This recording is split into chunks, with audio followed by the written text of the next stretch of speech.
जितिया व्रत कथा। दो बहनें थीं, एक का नाम था सुखिया और दूसरी का नाम था दुखिया। दोनों का भाग्य उनके नाम जैसा ही था। दुखिया गरीब थी और बहुत दुखी रहती थी। सुखिया अमीर थी और हमेशा सुखी रहती थी। दोनों एक ही गांव में रहती थीं। दुखिया सुखिया के घर में काम करती थी, साफ सफाई करती थी, खाना बनाती थी और जो खाना बच जाता था वह खाना सुखिया दुखिया को दे देती थी। इसी तरह दुखिया का घर चलता था। समय बीतता गया। दोनों के बच्चे भी थे। सुखिया को 2 पुत्र थे और दुखिया को भी 2 पुत्र थे। जब जितिया का व्रत आया तो दोनों बहनों ने जितिया का व्रत रखा था। दुखिया सुखिया के घर में काम करती थी। व्रत के दिन दुखिया ने सुखिया के घर जो चावल फटका उससे जो खुर्दी निकला वह अपने लिए रख ली और साफ चावल सुखिया को दे दी। फिर साग को चुनी। बढ़िया वाला साग सुखिया के लिए रख दी और जो डंठल था वह अपने लिए रखी। अब दुखिया ने सुखिया के घर सारा खाना बना दिया और अपने घर चावल की खुर्दी और साग की डंठल लेकर गई बनाने के लिए। खुर्दी का चावल और साग की डंठल बनाकर वह खाना अपने बच्चों को खिलाई और खुद भी खाई। उसके बाद दुखिया सोने चली गई। आधी रात में एक बूढ़ी औरत उसके घर पर आकर दरवाजा खटखटाती है तो दुखिया पूछती है, कौन है? तब बुढ़िया बोलती है, बेटा हम हैं।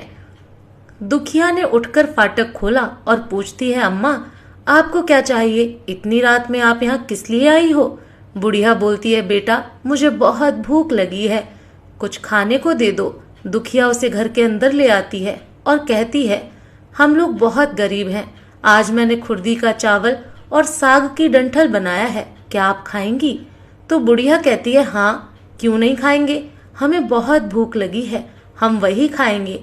दुखिया अंदर जाकर खुर्दी का चावल और साग की डंठल लाती है और बुढ़िया को दे देती है खाने के लिए। बुढ़िया खाना खाने के बाद कहती है कि मुझे अच्छे से कुछ दिखाई नहीं देता, इतनी रात के अंधेरे में मैं अपने घर कैसे जाऊंगी? तो दुखिया कहती है, कोई बात नहीं, आप यहीं पर सो जाइए, सुबह अपने घर चले जाना। तो बूढ़ी औरत दुखिया के घर में ही सो जाती है। फिर थोड़ी देर बाद उठकर बुढ़िया बोलती है, बेटा मुझे दीर्घ शंका लगी है, कहाँ करूं? तो दुखिया कहती है, मेरे घर में बाथरूम नहीं है, इसलिए आप उधर कोने में कर लीजिए। बुढ़िया पूछती है कि बेटा भड़बड़ करें या छरछर करें? दुखिया नींद में थी तो वह कहती है, माता जी भड़बड़ कर दो, मैं सुबह साफ कर दूंगी। फिर थोड़ी देर बाद बुढ़िया पूछती है कि बेटा मैं अपने हाथ कहाँ साफ करूं? तो दुखिया कहती है, आप मेरे सिर में अपने हाथ को साफ कर लीजिए। जब सुबह होती है तो दुखिया को यह सब सपने के जैसा लगता है कि सोते समय मुझे कोई सपना आया होगा। वह ज्यादा कुछ नहीं सोचती और नदी में नहाने के लिए चली जाती है। जब वह नदी में नहाती है और अपने बाल धोती है तो उसके बालों से होते हुए जो पानी बहता है वह सोने का पानी होता है।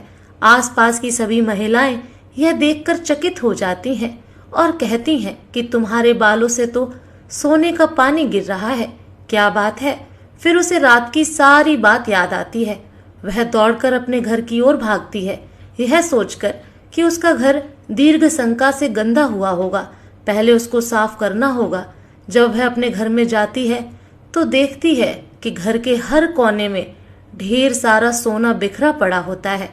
यह सब देखकर दुखिया बहुत खुश हो जाती है और सोचती है कि जीतमान बाबा की कृपा है, यह सब जो माता का रूप धारण करके मेरे घर आए और मुझे इतना आशीर्वाद दिए। अब दुखिया अमीर हो जाती है और सुखिया के घर जाकर काम करना बंद कर देती है। दुखिया जब अपना व्रत पूरा करती है तो अपने पुत्र से कहती है कि जाओ मौसी के घर से तराजू लेकर आओ, यह नापने के लिए कि यह सोना कितना है। बच्चा बहुत खुशी से सुखिया मौसी के घर जाता है और तराजू मांगता है। तो सुखिया पूछती है कि तराजू पर क्या नापना है?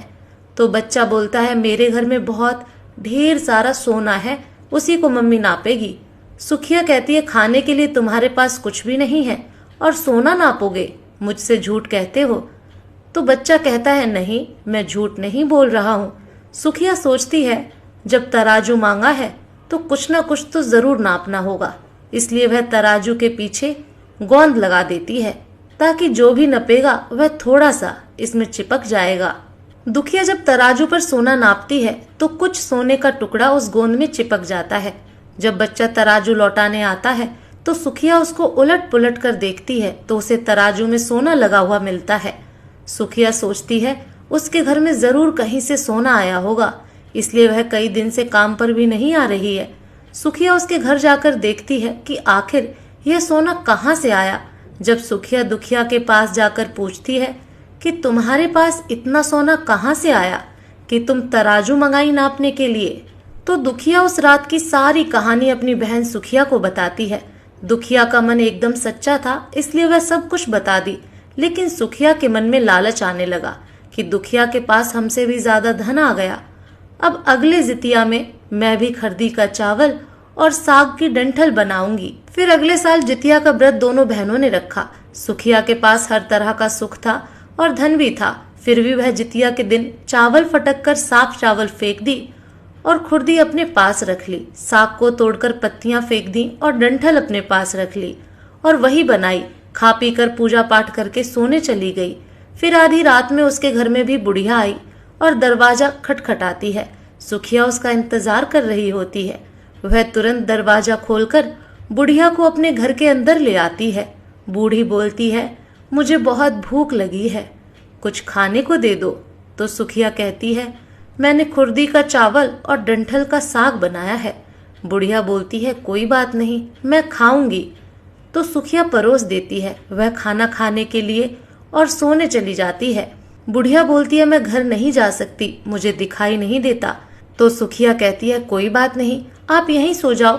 थोड़ी देर बाद बुढ़िया फिर बोलती है कि मुझे दीर्घ शंका लगी है, कहाँ करूं? तो सुखिया कहती है, वहीं कोने में कर लीजिए। फिर थोड़ी देर बाद बुढ़िया पूछती है कि भड़बड़ करें या छरछर। इस समय सुखिया को याद नहीं आता कि दुखिया ने क्या बोला था। तो सुखिया बोली, माँ छरछर कर दीजिए। फिर बुढ़िया पूछती है कि बेटा मैं अपने हाथ कहाँ साफ करूं? सुखिया कहती है, मेरे सिर में साफ कर लीजिए। बुढ़िया अपना हाथ सुखिया के सर में साफ कर लेती है। जब सुखिया सुबह उठती है तो उसका पूरा घर गंदगी से भरा पड़ा होता है और उसके बाल में भी बहुत गंदगी लगी होती है। यह सब देखकर सुखिया बहुत दुखी हो जाती है और उसे बहुत गुस्सा भी आता है। वह अपनी बहन दुखिया को बुलाती है और उससे गुस्से में कहती है कि तुमने हमसे झूठ कहा और मेरा पूरा घर गंदा करवा दिया। तो दुखिया पूछती है कि तुमने क्या कहा था, भड़बड़ या छरछर?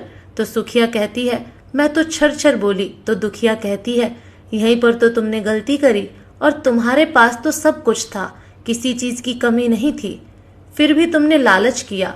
मेरे पास तो कुछ भी नहीं था, तुम्हारे पास तो सब कुछ था। तुम्हारे घर जीत मन बावा भेष बदल कर आए, लेकिन फिर भी तुमने उन्हें अच्छा खाना नहीं परोसा। मेरे पास तो कुछ भी नहीं था, इसलिए मैंने उन्हें खुरदी का चावल और डंठल का साग परोसा था। तुमने अपने घर आए भगवान का अपमान किया। सब कुछ रहते हुए भी तुमने साग और भात खिलाया।